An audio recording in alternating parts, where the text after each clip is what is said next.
Hello everyone. Welcome back to the Dr. Ona Show.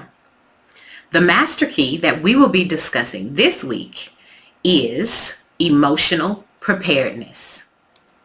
Last week we had the opportunity to just briefly discuss emotional conflict, emotional capacity, and emotional triggers. As we know, our emotions are good and bad, and we must appropriately handle our emotions. Many of us probably don't know, but our emotions normally are engaged from one of our access points, whether that's our eyes, our ears, our mouth, what we hear, what we say, and what we do. Those access points cause the most emotions. Those things that cause emotional conflict, those things that cause emotional triggers, but also we have to look at our emotional capacity. So what is emotional preparedness? Emotional preparedness is being prepared emotionally to handle the situations, environments, circumstances, and relationships that happen to us, for us, with us in our lives and in the lives of others. Being prepared, which is dealing with self. And I always say this, that we have to evaluate ourselves. We are that common denominator, that common element, or that crucial element as to how situations may transpire. Emotional preparedness is self-identity. What it is that we believe about ourselves, our belief system regarding our lives, our purpose, our goals, our dreams. Not what we were told, not what we were taught, not what our mother thinks, our father thinks, our job thinks, not what our friends think, not what our husbands or our wives or anyone else thinks, our co-workers, no one. It is about what we believe about ourselves.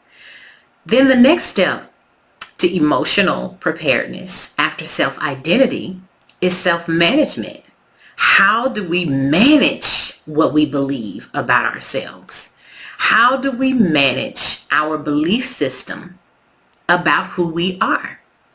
The next step after self-identity and self-management is self-awareness. Are we even aware of who we are?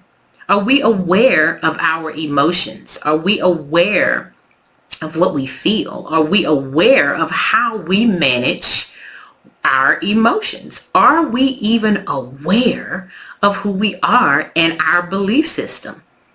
Are we aware that our belief system may be something that someone else has taught us? Have we taken on somebody else's belief system about who we are?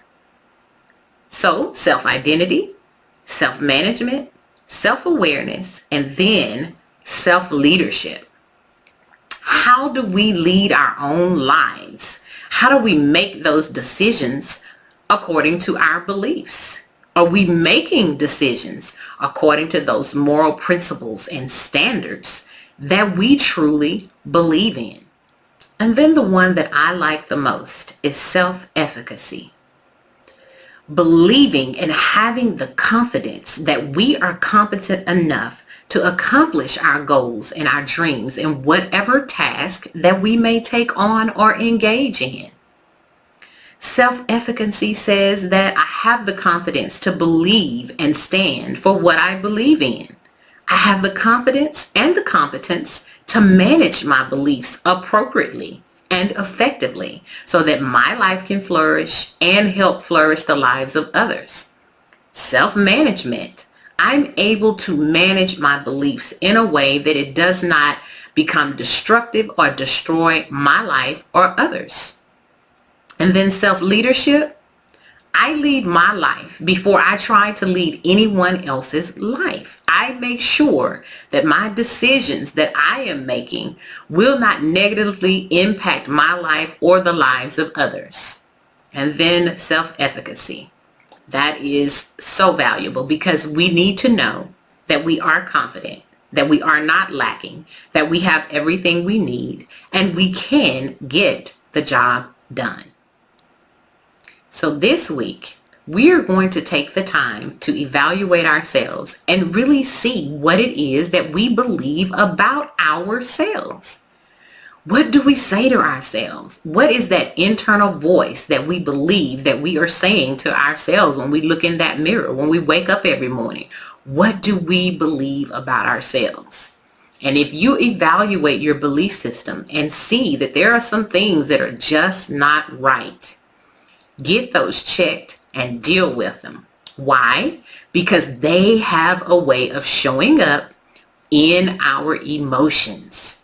The only way we can be prepared emotionally is deal with what